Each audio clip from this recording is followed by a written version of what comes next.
already by the 1830s, you start to see two new ideas emerge. One is that you can have a republican form of self-government alongside a society based on wage labor.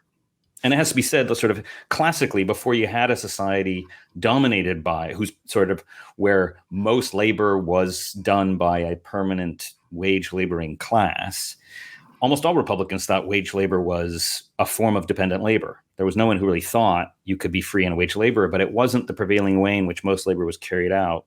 So it wasn't really developed as an idea. So one group of people who I call the laissez-faire Republicans start saying, no, the market society is the real economic foundation for a modern republic in which we can have political self-government and everyone's sort of economically independent. But what emerges is this other tradition, which is the one that I was sort of most interested in, which is the labor Republicans. And they argue that wage labor is itself a form of dominated labor. The death of God is about the drying up of a horizon of meaning and of a whole form of human life. Where do we stand in the illusion it makes? What kind of space are we invited into? The material relations between people become social relations between things. When we look at toasters, corn, and TVs, we still, to a large extent, live in the interregnum between worlds, if you will, or between paradigms. Not many people in the history of the world have faced that. Diet Soap is a Sublation Media podcast. All right, I'm here today on May 25th, 2022 with Alex Gourevitch. Alex is a professor of political science at Brown University. He's the author of From Slavery to the Cooperative Commonwealth, Labor and Republican Liberty in the 19th Century. And he's the author, along with Corey Rodman, of an essay entitled Freedom Now. Alex, thanks for coming on to the Diet Soap podcast. Glad to have you. Thank you very much, Doug, for inviting me. Do you want to add to your bio? Are there things you want to mention that I left out? So, unfortunately, just as you were listing it, my internet cut out for a second, so I didn't actually hear what you said, but okay. I'm not very particular. I just mentioned that you're a professional juggler and that you like clowns. Okay, so to begin with, I want to ask you a question about the 19th century. That it's before we dive into like the 20th century's neoliberalism. Yeah. I kind of want to understand. I really do need to understand how, after the Reconstruction era, radical Republicans championed the rights of free laborers, and how that related to the idea of the Cooperative Commonwealth, and how the Cooperative Commonwealth emerged, and just overall, if you can kind of help me understand that 19th century history and how it set up the 20th century. It's a big question, so you can do what you like with it. Yeah, I'd love to. So I imagine you're referring to the book I wrote on the Knights of Labor and on this wider tradition of labor republicanism. And I got interested in these guys because I've been broadly interested in the history of thinking about freedom in modern society. And it's sometimes said, especially in the U.S., that freedom's a kind of inherently conservative idea, and more radical ideas, socialist ideas about freedom came from sort of outside the U.S., from immigrants, and there's no kind of real domestic tradition of thinking about freedom that has any contact with sort of American conditions and American traditions. And this just turns out to be historically false. And what happens in the 19th century is you have this idea of freedom, which is called Republican freedom because it is originally traced back or traced from a certain way in which a lot of modern thinkers and political actors thought about the ancient republics. And sort of the basic idea was that freedom is a condition of self-government. and self-government in every aspect of your life, which meant that in your kind of economic life, you should be economically independent, and in politics, you should be a co-citizen in some kind of self-governing democracy. And this was an idea not peculiar to the United States. There were many modern figures in the 17th, 18th century who led revolutions in the name of this idea. And many of the revolutions we sometimes call bourgeois revolutions or the early democratic revolutions were, by their actors, often considered sort of Republican ones, because the idea was to introduce the idea of popular self-government as the one legitimate foundation for any political order. Mm-hmm. And this had a kind of implicit political economy to it. And the implicit political economy was a kind of complicated one, but it was the idea that to be truly and fully free, as I said, you had to be economically independent, but then this raised the question, well, then who could be a free citizen? And for some, this just meant that Republican liberty could be a liberty experienced by only part of society, not all of it, because economic independence is only made possible by the dependent labor of others. And so for some to be free, others need to be dependent or even slaves in the most extreme condition of subject labor. Mm. And this was the view in the end of many Southern slave owners. And many of them said they were the true defenders of Republican liberty and reached back and pointed out that Athens and Rome were slave societies and so on. But what starts to happen in the 19th century, especially as people who are inspired by this idea of freedom start to really think about the organization of labor, is that they see this new modern market economy starting to emerge based on wage labor. And they wonder, well, maybe it is possible to universalize freedom by universalizing this condition of economic independence. And the birth of the kind of capitalist labor market presents at first a possibility that maybe a class of formally subject and dependent laborers isn't a necessary feature of Republican society. And so this introduces, and in fact, some even come to say it's a corruption, that slavery is a corruption of a real republic, because the slave owners and the peoples whose freedom presupposes the domination of others acquire habits of domination. And so they're actually a threat to republic, because a republic can only tolerate people who are, seek independence and respect the independence of others. And the secret heart of the kind of dominating class is domination, not freedom. So this brings into being the 19th century a big and robust question of debate over whether wage labor is a form of free labor, because wage laborers are at least formally under their own power. They can't be bought and sold. They can't be formally required to work for others, particular employers. Mm-hmm. They're precisely not like slaves. They're not property, and they're not otherwise formally bound to any particular person. So they're not serfs or indentured servants or anything like the many kinds of dependent labor that existed in the early republic. Mm-hmm. And so this means already by the 1830s, you start to see two new ideas emerge. One is that you can have a Republican form of self-government alongside a society based on wage labor. And it has to be said that sort of classically, before you had a society dominated by, who's sort of where most labor was done by a permanent wage laboring class, almost all Republicans thought wage labor was a form of dependent labor. There was no one who really thought you could be free in wage labor, but it wasn't the prevailing way in which most labor was carried out. So it wasn't really developed as an idea. So one group of people who I call the laissez-faire Republicans start saying, no, the market society is the real economic foundation for a modern republic in which we can have political self-government and everyone's sort of economically independent.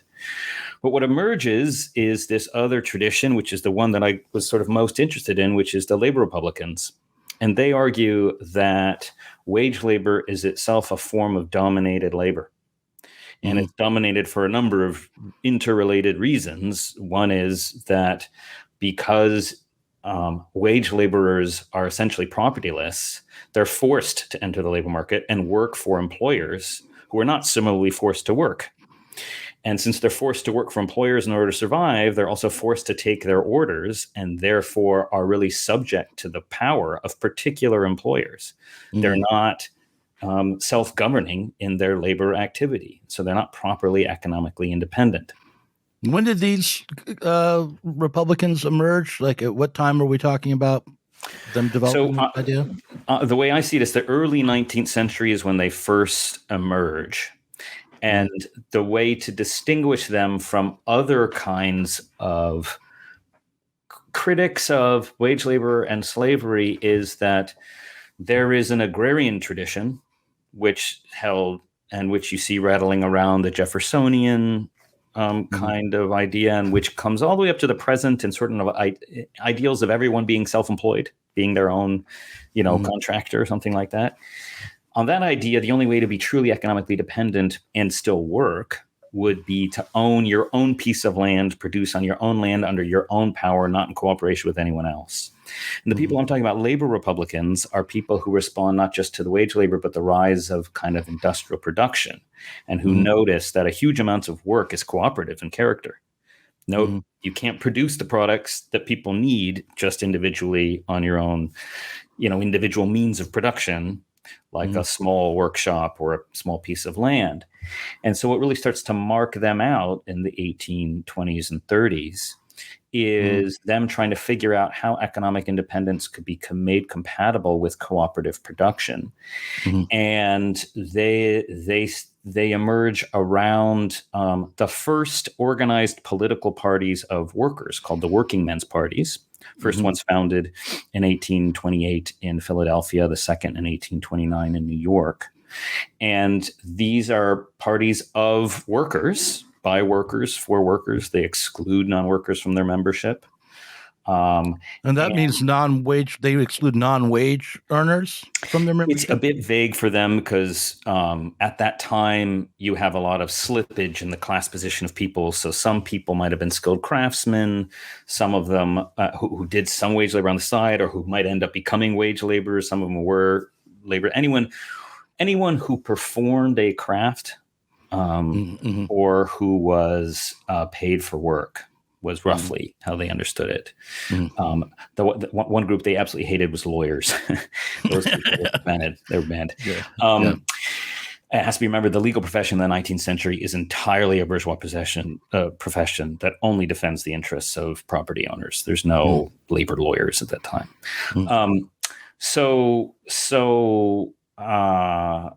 These organizations start developing the idea that the way to really universalize, and many of them are working in these early factories, so they are experiencing for the first time real kind of industrial capitalist wage labor conditions, and they realize they're so dependent on their employer, they're subject to his power. They're not under their own power when they're working. But they see the great potential for kind of productivity in industry. So these would be craftsmen that are now entering the factories for the most part, that recognize the loss of freedom that they are experiencing? It's a mix. So some are craftsmen, some are just propertyless immigrants. In some cases, they're women who have left farms and gone to cities, or like the Lowell girls who worked in the Lowell textile mills. So it's, early working class formation has multiple sources. Immigrants, people leaving farms that they can't sustain. Some are craftsmen who can't quite make ends meet, so they end up working for an employer who was himself once a craftsman, perhaps, who had acquired capital in some way. So it's a mixed group in that sense. And many of the intellectual figures somehow, there are these sort of organic working class intellectuals who start developing the ideas for this group. Thomas Skidmore, William Hayton, some of these figures, not well known, but the people who write this stuff tend to be skilled craftsmen with some kind of autodidact education, but who've learned to read, they're literate, and they're reading things like early writings about cooperation and early socialism, and basically developing the argument that wage laborers, since they're forced to work for an employer, they're dependent on their employer, they're subject to his power and authority. And this shows up in the way they're exploited. They produce a lot of value, but they only get a small share of what they produce in the form of their wages. And they see that as evidence, their exploitation's evidence of the way they're dominated through their nominal freedom as wage laborers. And so they start to say the only way to really become independent is if they run the factory themselves, if they take control of it and run it themselves. That's the way to make Republican freedom consistent with modern industrial production. Mm-hmm. And so they take some socialist ideas and some cooperative ideas, but from cooperativism, they adapt the idea that we don't just want sort of consumers cooperatives, where you go to the co-op store and buy stuff at cost. They want to control the productive activity itself, so they extend it to the domain of production. Mm-hmm. And they're the first ones to start playing around with this idea.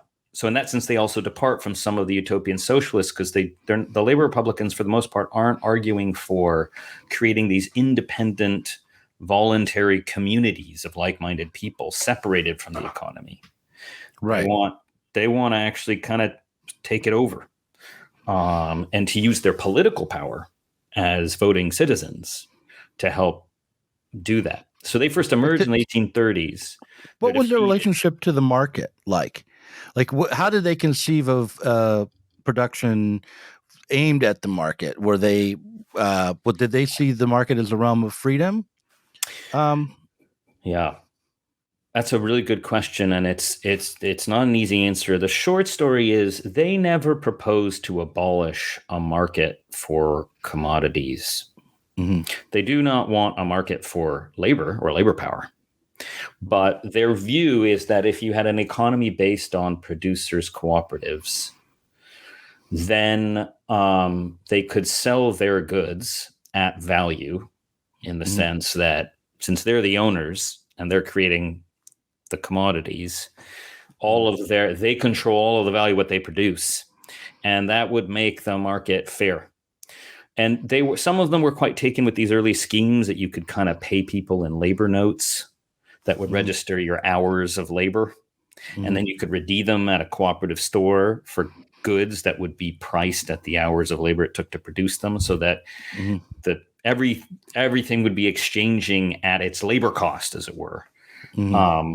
Others didn't really have a theory of the market, it has to be said, especially in this early period. There was more interest in these labor notes things. The really robust view that what you had to do at the national level, which was to abolish wage labor entirely and replace it with interlocking producers' cooperatives mediated through market exchange of what those cooperatives produce, you only really get after the Civil War through the Knights of Labor. And the Knights of Labor are this massive transracial political organization of workers, skilled and unskilled, railroad, sugarcane pickers to railroad workmen to shoemakers, all across the sort of industrial and agricultural spectrum in the U.S. Probably the most radical and politically significant organization of workers until the CIO, really, organized on an industrial rather than craft basis. And they start really trying to think through this question about how do we think about the market, and they give mixed answers.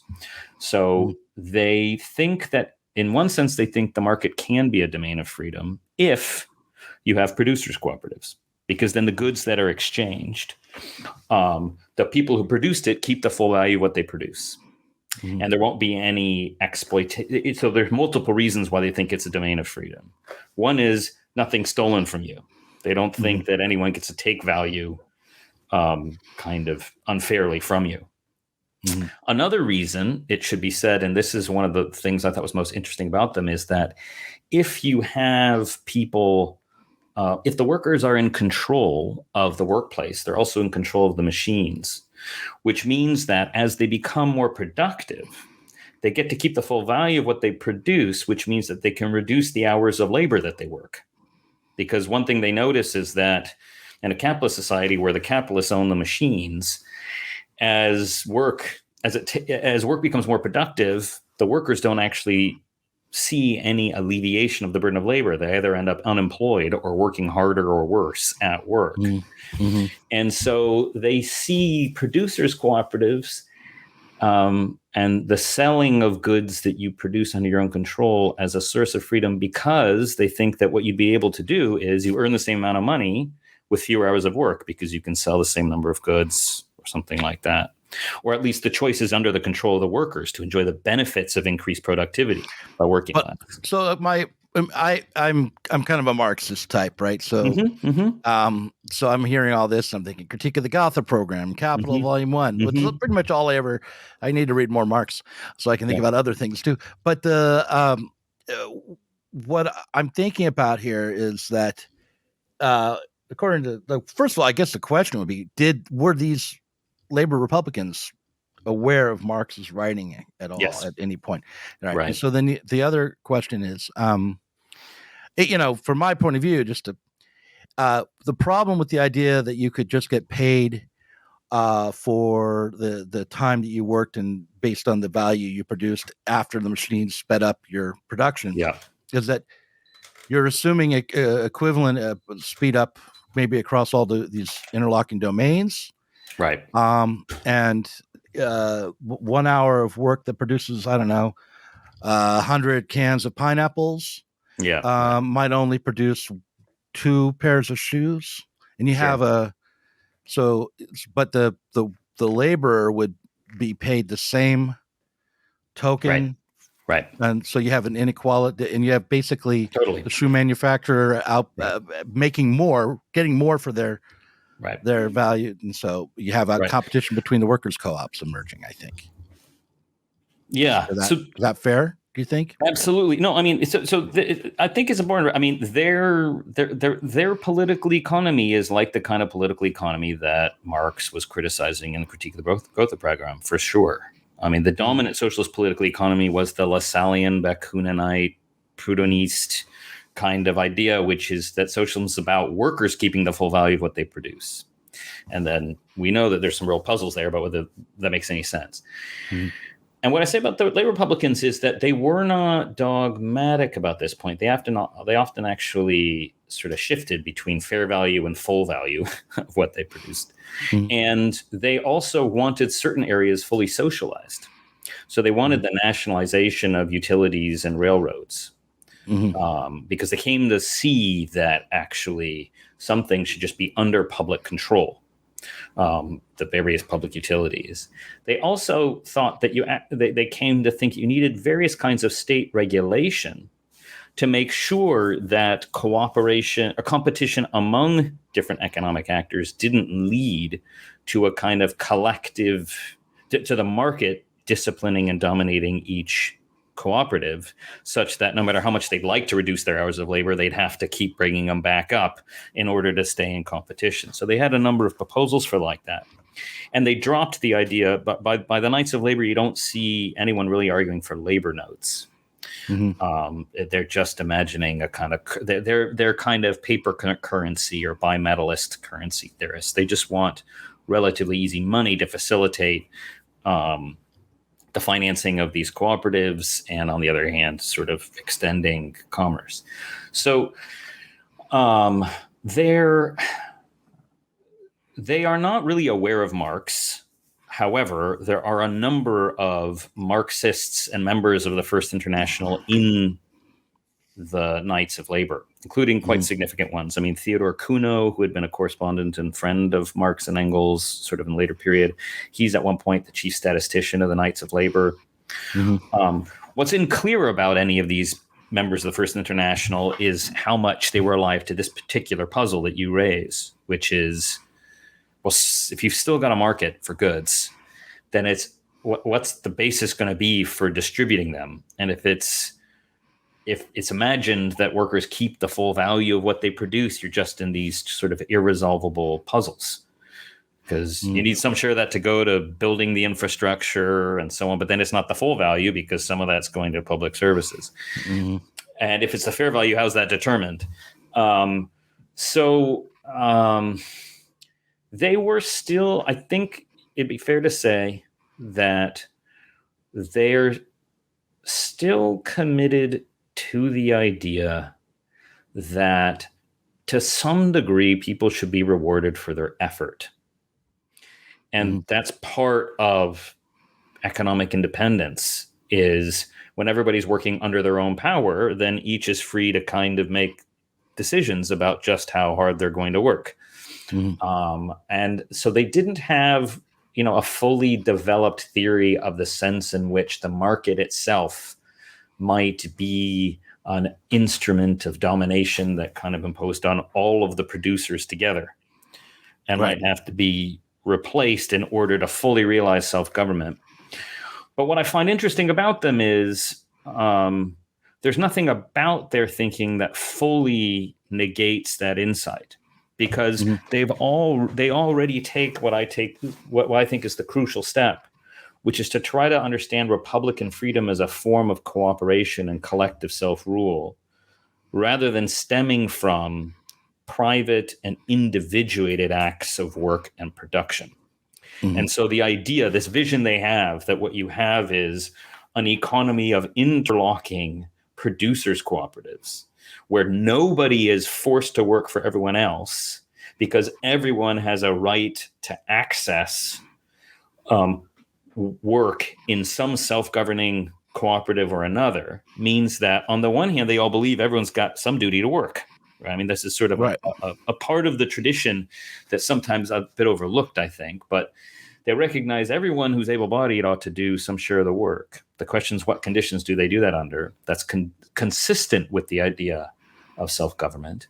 And they say it's the only one is when the activity itself is self-governed. And when that's cooperative, that means it's got to be some kind of democratically organized workplace.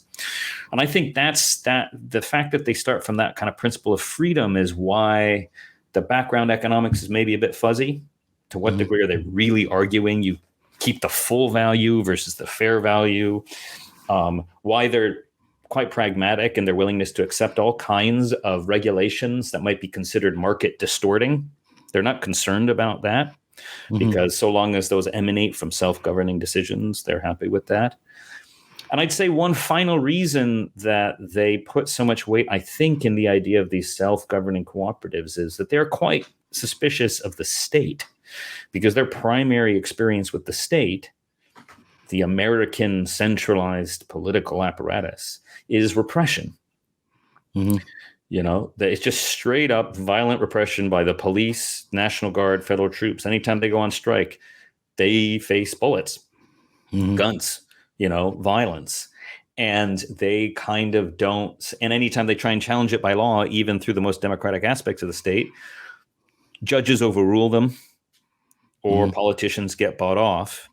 And so they sort of have something of an antagonistic relationship to politics. They do participate in elections. Sometimes they run candidates, but there is a voluntarist streak to them that is a kind of organic expression of just the straight up repression that they face.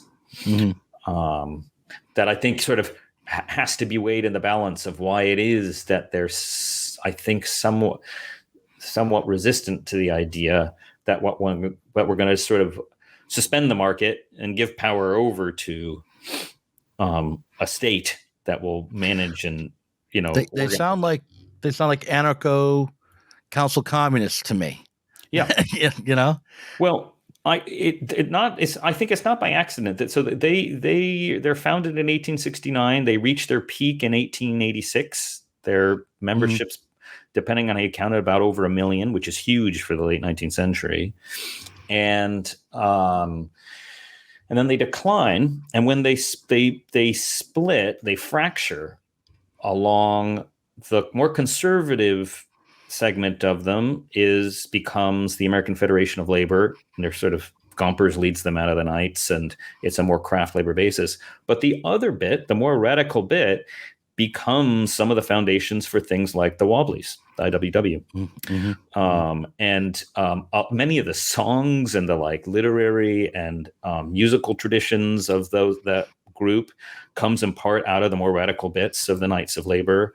Many of those people were members of the Knights. I mean, there's no major figure of the late 19th century who wasn't at one point a Knight. And the big rump bits that then later become mine workers, and the radical miners and the IWW members, many of them come out of the Knights tradition, and they kind of try and sustain that idea. And that's why the language of the Cooperative Commonwealth is the language that they use. So it's the Knights of Labor who really make this a kind of national slogan for what full human freedom looks like. It's democratic self-rule at the level of politics, but that's only real freedom if it's undergirded by daily continuous self-rule in your regular activity at work. And when you put those things together, then you have a cooperative commonwealth. And commonwealth was just one word in their mind for a republic. And then and that's why socialists and wobblies, people like Debs, but many others who came out of the Knights of Labor used that language all throughout the late 19th and early 20th century. It's in fact a book published in the late 19th century about different theories of socialism, and a book that's essentially actually kind of a plagiarized but miswritten plagiarism of Volume 1 of Capital is titled The Cooperative Commonwealth in that period. So that organic connection between more radical visions of collective self-rule and how some form of socialism or communism is just the natural, logical extension of this desire to be self-governing in every aspect of your life. And when you say radical, you mean the kinds of people who would question down to level of this question, like, what is our relationship to the market going to be like? Yeah. People who are trying to think through every implication of the process of getting freedom, rather than presuming some things that they can just take for granted. Yeah, exactly. I mean, I suppose one way of putting it is that you could arrive at socialism by very organically just asking yourself the question, as they did, why is it that I find myself unfree in these ways? Right. Why am I subject to the arbitrary power of capitalists? Why does it seem like no matter which boss I end up with, it's the same kind of power? Why does that mean we need a systematic reorganization of how we produce and distribute goods? And why does that seem to be related to the fact that although we're a formal democracy, our actual politics is controlled by the wealthy and the powerful? And so if I really want to be free, what is that going to take? It just naturally led people to the idea, actually, it's a cooperative commonwealth. Cooperation meaning each group of workers, wherever they are, ruling over their own workplace, and that being part of a national economy where everyone has the same political rights and powers to influence political life. So let's talk about today. Let's talk about your essay, Freedom Now, because, this, I think you've actually laid a great kind of the groundwork we need to start with as we try to understand the politics of today, and also how far away the politics of today are from those kinds of questions, for the most part. Like in the Sanders campaign, he wasn't really asking about freedom much. And you're calling for a return to politics of freedom in your essay, Freedom Now. I mean, it's pretty obvious right there in the title. Do you think that there's a path, political path towards that? I mean, in other words, is there a constituency out there ready to take up the banner of freedom in the way that these old Knights of Labor people did?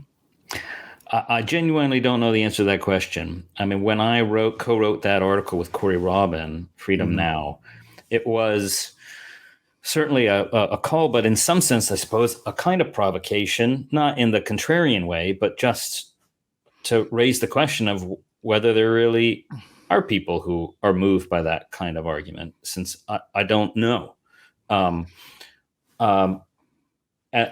do think that one thing that stood out to me when I studied the Knights of Labor was how powerful the language of freedom was at unifying an otherwise disparate and different set of experiences across an economy marked by very different conditions of work, many different ethnic and racial groups, differently gendered experiences of work.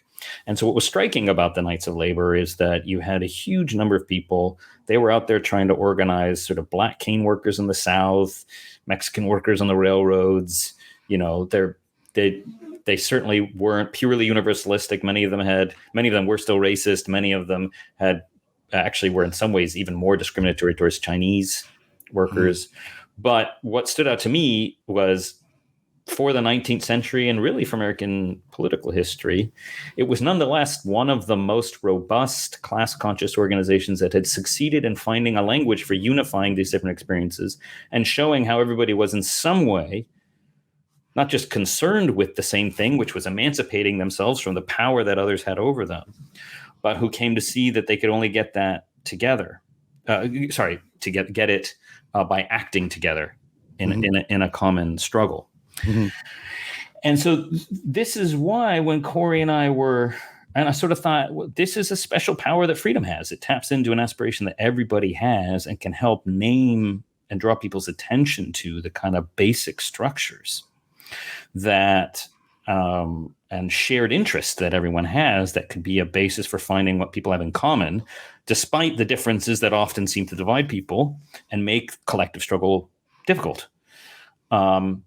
And so, and I thought the other thing is that what's even more true now than it was in the 19th century was how many people are part of the formal labor market.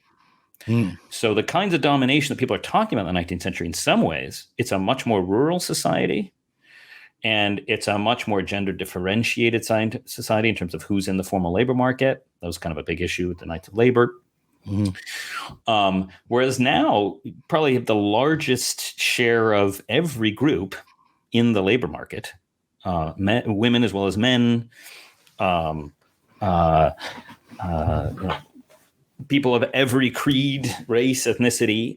And so it seems to me that, and I think one reason Corey and I made the point of starting the article with unfreedom and the unfreedom that everybody experiences at work, and how that experience of unfreedom at work is the translation of a wider unfreedom of the market in general, seemed like the way to say I do think there is, in fact, a very large potential constituency for who would be willing to struggle together for a kind of freedom they can only enjoy if they all struggle together.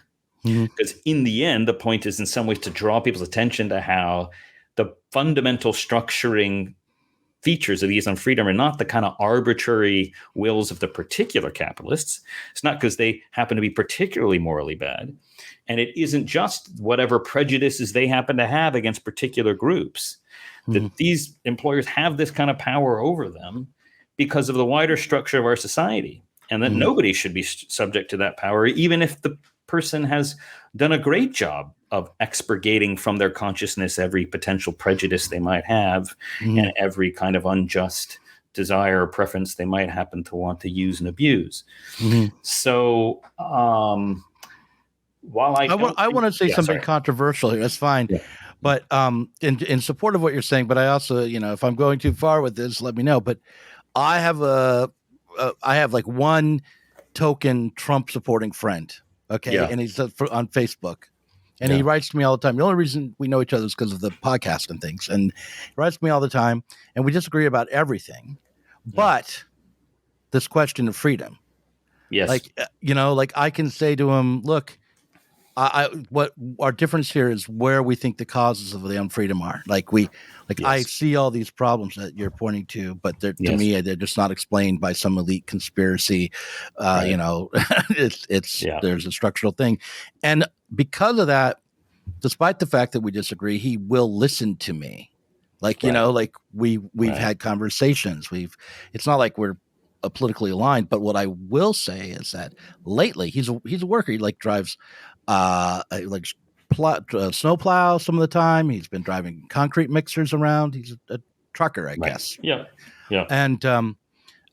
And he's on strike, or well, maybe I should edit this out, but he's organizing at work. He's because he's telling me I can't talk about this too much, but he's involved in labor struggles. Yeah. And despite the fact that he is, by if you check off the litmus, the grocery list of positions, he's probably wrong from a leftist perspective 90% of the time. So I agree with you that freedom is a great way to organize politically, a great aspiration to organize around. But I guess my question, to go back to your essay, would be like, what is it that made that so difficult, and how did the right wing become the champions of freedom? Yeah. So I'll just say just one quick thing about your kind of experience with Friend is that there's been this kind of weird and disabling discourse. I guess it might be a media and entertainment and social media kind of discourse, but it's not clear what else there is these days, which is about, well, who's worth talking to and who's not worth talking to, and, who's beyond the pale. And I think just that it's a dumb question. It's not a helpful question. Because the point is you kind of try to organize and argue people in your position wherever you are with whoever you interact with. And the people doing that are really not offering anything attractive to anyone except a new regime of discipline. They're not offering, anyone who's asking you that question is in some ways an enemy, because they're telling you who not to try to organize and who not to try to convince, and try to create new rules for authorities who have the power to impose those rules on you. Don't argue with Trump supporters. They're all racists. Okay, fine. And then we shouldn't organize. We shouldn't argue with any liberals who support any intervention abroad because they want to slaughter innocents abroad, and their crimes are far worse. It's kind of an absurd, and, you start going down the list. Turns out everybody's an enemy of freedom. So why should we talk to anybody? Right. So, and it's a real misunderstanding of the problem. Because the real problem is not figuring out who to talk to and who not to. It's just the profound political weakness and disorganization of the left, which is also expressed at an intellectual level in the ideas that it tries to offer people. So I just think the question is, what is it that we have to offer, which we think is something we have to offer that everybody has an interest has an interest in. That's why not absolutely everyone, but everyone who's a worker, everyone who feels themselves constrained, right? Yeah, I would slightly modify that. I think everybody has an interest in it. Even the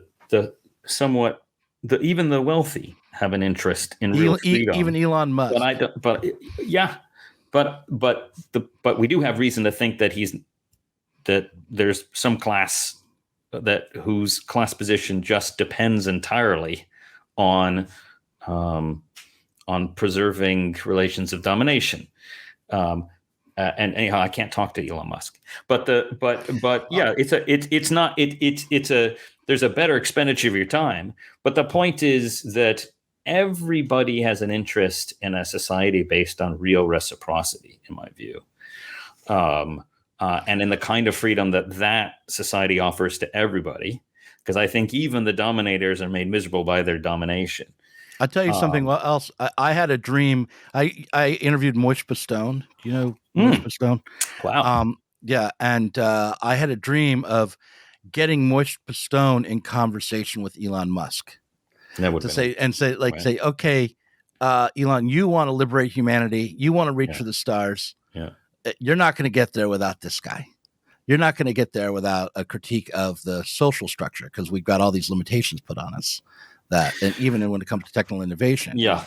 And just to see where that conversation might have gone. I have a different read of that, which is that I think what happens in our society is that there are visions of freedom that our society offers people and gives them either the imaginary or the real possibility of experiencing that freedom, but it's always a very distorted one. So I think what entrepreneurs like Elon Musk offer people is an image of being emancipated from all of the ordinary constraints of the economy. You don't have to, there's no boss. You're not budget constrained. You're also not culturally constrained. by the prevailing ideology because you're so wealthy and powerful that it doesn't matter. No one can really do anything to you. And above all, you are a creator. You have some control over the shape of the future. And for all the hatred that people have of people like Musk, which I kind of get, nonetheless, I think they miss why he is a token of idealization that isn't reducible to sort of toxic masculinity and just sort of repressed and,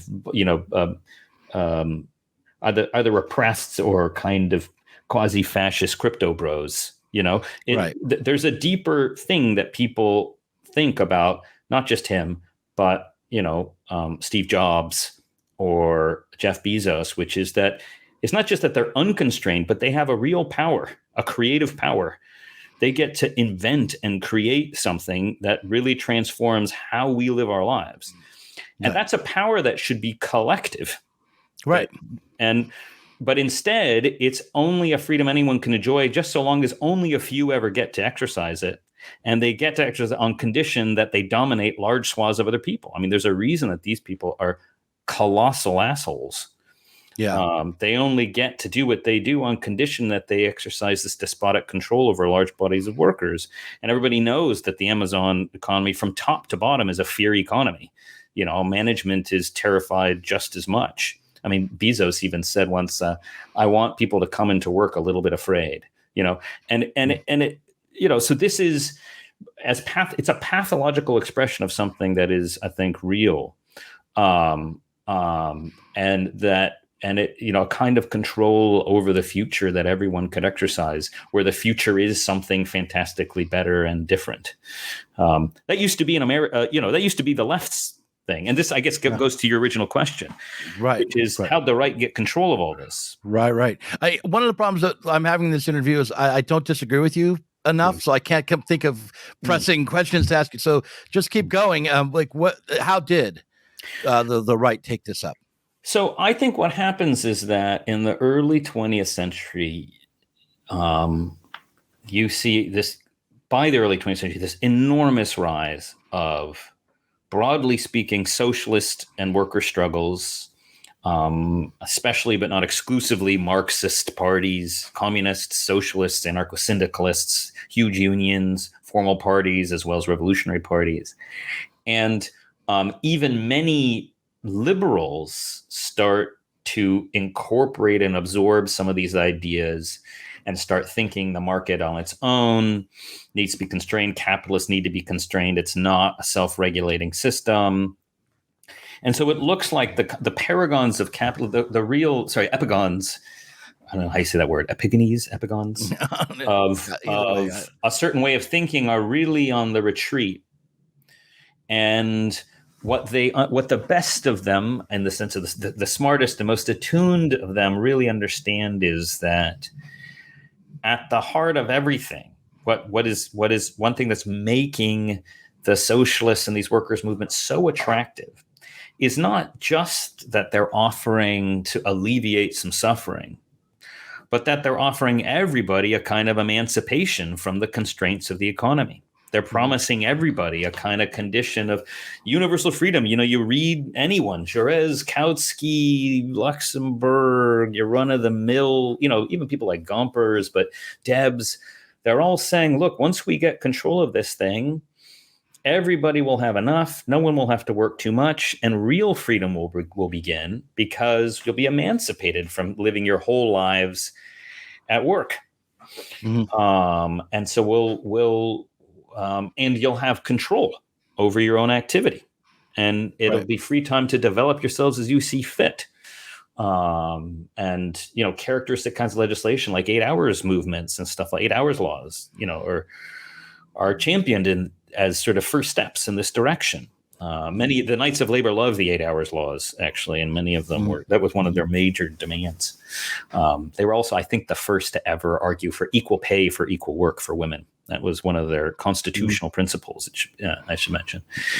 But anyway, so you see this, which is the economy is not going to be this site of discipline.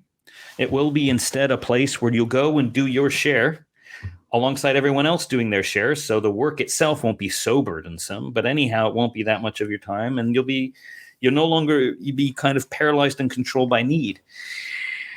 And this is freedom. And what figures like von Mises, Hayek, the kind of first really effective counter-revolutionaries within liberalism in the 20th century start to recognize is we need to respond to that argument about freedom. And this is something that Corey and I make something of in the Freedom Now piece, is that we need an argument, a set of arguments that shows that freedom they're talking about is in fact oppression, and that the real freedom can only be found and had in the market itself. And Hayek openly and explicitly says this in a number of essays in the 30s, and it comes out of his participation in the socialist calculation debate. And he starts to see that the real issue isn't a technical economic one of what the efficient allocation of resources is. He says that's a debate, but it's a high-minded debate, and most people don't care. And it's really supervenes on this underlying promise of freedom. Is capitalism openly hostile to democracy? And is it openly committed to these sort of deep hierarchies in society? Or is it the basis for individual freedom and choice? And he commits himself to a set of arguments, and many around him. He's not the only one, but the neoliberals, as they were the first to call themselves neoliberals. This wasn't invented by the left. Mm-hmm. They called themselves neoliberals, and then 50 years later, people pretended like they didn't do that, but they did. They even came up with a label at a famous colloquium they had with Walter Lippmann. One of the things that has bothered me over the last decade is how the word neoliberalism, when used by a leftist, has come to mean any myriad of things. It has nothing to do with market dominance anymore. It's just like any, like the neoliberal carceral state or something. It's like, what? There's some truth to that, maybe, but there's some truth, but I think it has to be located where the truth is. And the truth is, they called it neoliberalism because they realized they needed new foundations for classical liberalism. Right? Classical liberalism was this idea that the market's a purely kind of expression of nature that stands outside and prior and before politics. Mm. And it was a project of basically limiting the national state to create a national level market economy.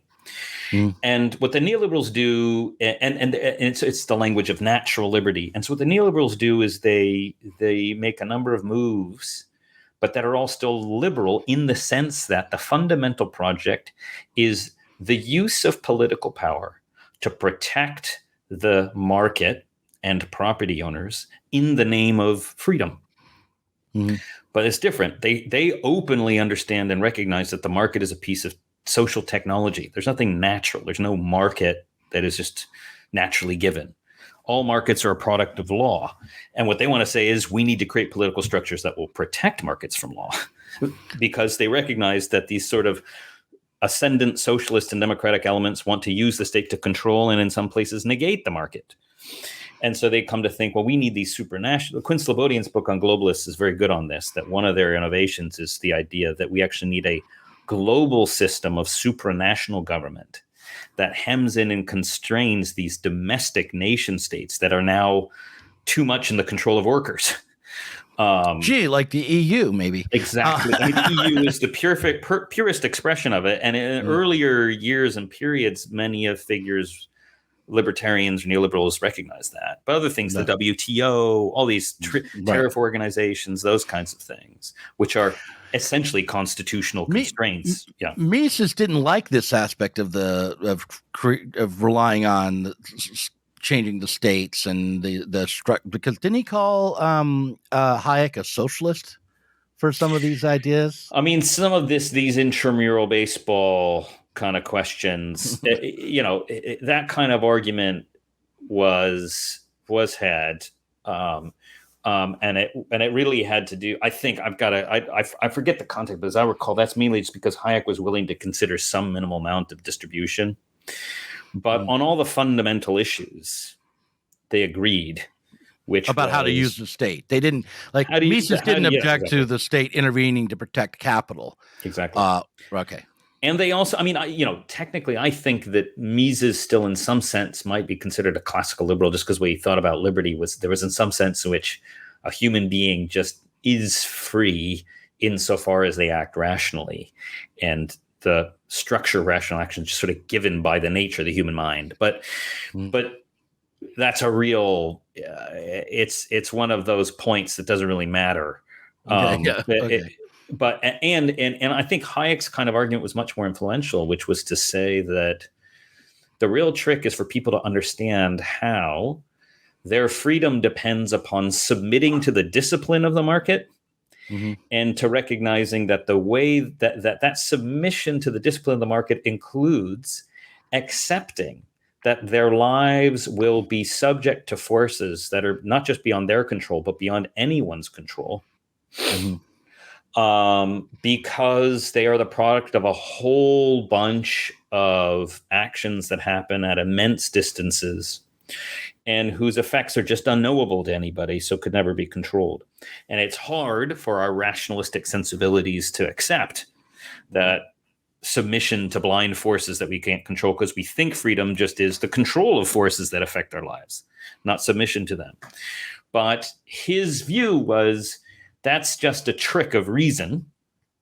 Our reason can make us think that we could have godlike control over our environment, but we can't, especially not our social one. And that instead, we can only experience freedom when we're in a situation where we're solely responsible for the trade-offs we make about how to live our lives. And the only situation where we're solely responsible for those trade-offs is in a market, because it's only when there's a market which shows us the different prices, the different choices, life choices, that we can know what we're giving up when we make some other choice. And so long as legally it's our choice and not someone else's. So this is how he does the double move. On the one hand, any collective decision is a violation of everyone's freedom, because now the choice is being made for you by a collective. And the choice has been taken away from you because you don't know the real cost of anything, because it's been distorted by the majority preference. So he has these kinds of lines where he says, if we're never treated like we're responsible, then we can never really develop the sense of what it is to be responsible. We lose any moral shape of our own lives at all, which is why he says it's only when we're forced to submit to the market that we see that the market is, quote, the air alone in which moral sense breathes. This great line in Road to Serfdom. And this is not a popular view when he first articulates it in the 30s and 40s, but it becomes, I think, by the, Reagan Revolution, it becomes a kind of new lingua franca. And the kind of, once it's taken over by the leading elements of the Democratic Party, this is the American story, but you can see it elsewhere, I suppose. It becomes the shared view. I mean, what's welfare reform called? It's called the Personal Responsibility and Work Opportunity Recovery Act.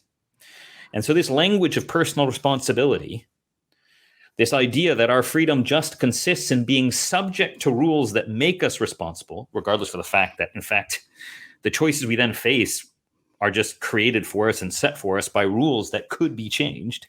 Nonetheless, somehow we're supposed to now imagine that our freedom involves not just making choices in that thing, but not imagining there's any wider scope for our agency, that there's no democratic way in which we could transform our relations with each other and change the choices that we have even in our individual, private lives. I want to point out an observation based on what you said very early in this conversation, which is that the old labor Republicans would have a kind of similar view about the market in a way, only the new neoliberals don't even consider production at all, right? Like the labor Republicans are like, we're free through our work, independent work. That's where we're free. We're independent on the job. And usually maybe that was a farm or you craftsman or something like that. Right. And now the realm of work is just fallen away completely with Hayek, and we're free as consumers. We're free in the market. But there's still a searching after freedom there. And there's kind of the reason why they would look to Adam Smith, like Adam Smith talks about the hidden hand of the market or the invisible hand, right? But now the invisible hand is more like God than ever. It's where we can look to find divine inspiration to live like moral consumers, responsible for our consumption. Totally. I think, and so the thing to say is, on one hand, there's some of these arguments are quite weak. I mean, there's some ways in which you think it, and you just they're not good arguments for why we should think of this atomization and submission to forces as freedom that's worth its name, even on its own terms. So, for instance, as Hayek himself kind of gives up the game because you know that as you say, the world of work disappears. It's in the world of making choices, and so the only way in which work shows up is it's one of the many choices we make as a consumer, right? Oh, I choose this package of benefits instead of that one, and that workplace instead of others. But then what actually takes place? So the idea that the economy is fundamentally the activity of working and of producing the world that we all live in disappears, right? It's just not part of it. But even more on its own terms, because that's just pointing out what's not being said, is kind of gives up the game when he says, well, if we're really supposed to believe then that these are lives that we're responsible for, because now the choices are up to us, Hayek at the same breath points out that the kinds of people who live best in this kind of society have what he calls foresight and adaptability. Namely, people who are willing, anytime there are these chance changes in market conditions that nobody can predict and no one has any control over, which happen all the time, are willing to just completely change course in their lives and take advantage of it.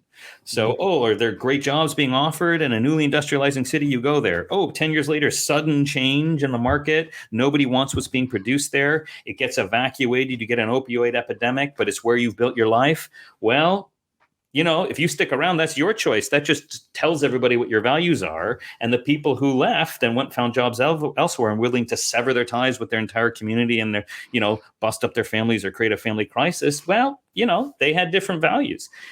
And you can see why, like, Kierkegaard might be attractive at this point. You're willing to, I believe it because it's absurd, right? The absurdity, but the absurdity is so deep at that level because, on the one hand, we're meant to believe that it's the market that makes it possible to live these deep, morally purposive lives because it's the situation where we really see the meaning of the trade-offs. And if there's no trade-off, there's no real valuation. There isn't a real values question because if you don't have to trade anything off, you just say, I like that, or that's beautiful, that's desirable. But it's only when we have to give something up that there is a question of like moral values. What has the priority in our lives? And that's the force of what he has to say. But at the same time, he just says, well, there's not going to be any purpose that we should be too attached to because the market's going to dissolve anything. Right, Marx. Here, market. Well, no, Hayek is like Marx, right? Poverty becomes a mark of morality in this world. Exactly, and so the one purpose that's left, as you say, is just accumulation, right? I mean, it is the pure market personality because the only thing that then can be consistent across the person who's suddenly uprooting for different opportunities and constantly responsive to these new shifting price signals is money, is wealth accumulation. And that's sort of the opposite of a purpose of life. So he's got this kind of debt to this, some might call it sort of Germanic heritage, the kind of the morally serious life, the real life of self-determination is one that's like the commitment to serious purpose and not just to chance desires. Alex, market dissolves it. Sorry. I'm being called away. So we've been talking for about an hour. I just want to ask you one last question. My kid just called me away. I'm familiar. But I want to ask you one last question, which is given, and I feel like we just barely scratched the surface here in a way, but you informed me quite a lot and people should go. What I want to say is people should get a hold of your book. They should get a hold of your essay because it's well worth reading. But in your essay, you tried to make a case for how the left can overcome this condition, and part of it is seeing how the left has been affected. How we've been changed by neoliberalism in our own thinking. But how do you? So I guess I want to ask you is how has the left been altered by neoliberalism, and how can we now that the neoliberalism appears to be dying? Create a politics based on freedom? Yeah, it's a hard question. I mean, what I was sort of leading up to was for all the weakness of Hayek's arguments, they still that kind of thinking rules. And I think it's because the left kind of gave up on freedom. So it kind of turned to a series of moral causes that of, whose unity is a different one, I guess, which is finding victims whose abjectness or suffering, rather than capacity for freedom, becomes the grounds for then the left making claims on their behalf. So we kind of, instead of continuing to believe in the human capacity for collective self-creation and self-emancipation, I think the left became kind of hyper-attuned to our vulnerability and has tried to build a different kind of politics out of it.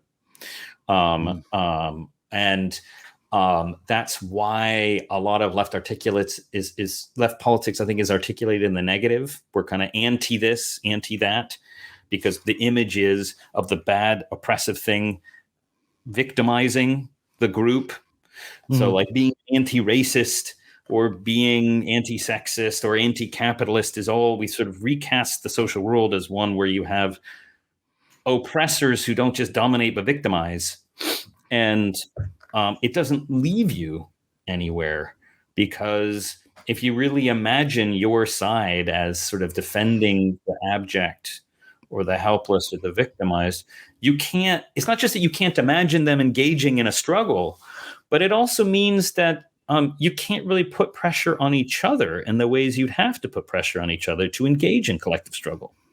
People have to be able to bear a lot of criticism and a lot of pressure and a lot of demands if they're going to try and do that. But if they're shattered, traumatized, weak, fragile, or in other way unable to bear the demands of struggle, then you just can't get anything off the ground. And so I guess I'd say like that's the kind of problem that the left faces, and the way in which it might even tacitly kind of participate in neoliberalism, because I think neoliberalism has been kind of comfortable with specific isolated groups trying to claim some benefits or state assistance or protection on the basis of its unique vulnerability. Because in the end, that just backhandedly reinforces the idea that the norm is a bunch of individually responsible people responsible for their outcomes. Right. This is great. And extends the authority of the state, right? Now you're just separating people by their different vulnerable status. Yeah. I mean, the observation that we made just a moment ago where you say, the people who will win are the ones who will give up on these meanings like community, who won't sacrifice things for their past or for the people around them, and just change and go wherever the money is, basically. The right wing is like, let's win. And the left wing is saying, oh, well, the losers are the moral ones and we need to help them out a little bit, but we can accept these constant losses. Right. So there's this anyway. So like, it makes sense then, if that's how you're thinking, that your politics will be aimed at helping out these morally superior losers in the world. And rather than developing a politics of freedom where these conditions don't obtain at all, or very, very rarely. Absolutely. Yeah. And where we expect more of each other, where we just imagine we are able to rise above some of that particularity and difference. In the name of something we all want, rather than imagining there's sort of allies and the real victims, and that separation has to be properly maintained so that there is no moral corruption of where the real wrong is. But that just sustains the separation and fragmentation. And it creates a kind of permanent state of distrust, where groups have to keep proving to each other that they're good allies. When you have to constantly prove yourself to others in some form of discursive engagement or how you say things or talk about things, rather than in what you collectively try to do, then you just can't get anything started. As you said, you've got this friend who's doing a struggle, and I often think about these interviews that Stoughton Lind did with old organizers, and there was a black laundry worker who was I think it was laundry work, but was from 60s, 70s, who's organizing workers. And there's this super racist white guy in there, in the laundry.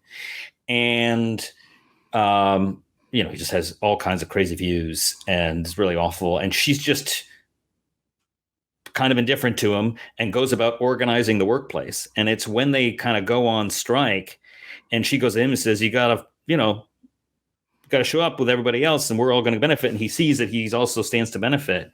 And, within and that experience, not of constantly attacking him, but instead of just counting on everyone to show up and do their part, changes him.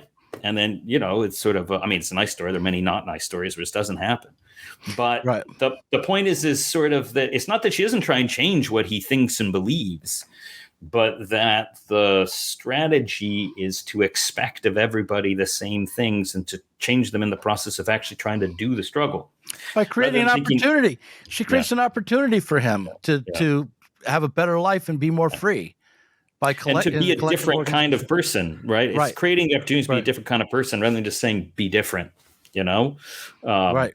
And as you say, it is a freedom, right? So now you have an opportunity to struggle, to be part of a struggle, to enjoy a different relationship. The interview ends with her saying, he ended up at the worker dance where they all ended up kind of having the celebratory dance. And then he's like dancing with her, and there's a fairy tale aspect to it. A lot of things don't work out that way. But what I think is telling is it's the model, it seems to me, for how, in most of the situations, we're not even facing that on the left. A lot of them are sort of over dramatized. We're not talking about dyed-in-the-wool racists. We're just talking about people who have different views than others. But it's the failure to live up to the specific codes of the specific person and how you're supposed to present and talk. That's the sign why no one can trust each other. But then, you're lost from the get-go. I agree. Yeah. Listen, so that my kid isn't lost, I'm gonna end it here. But it was really nice talking to you, and I'd be glad to have you back on anytime if you would care to return. I'd love to. And thanks for inviting me. It was a lot of fun.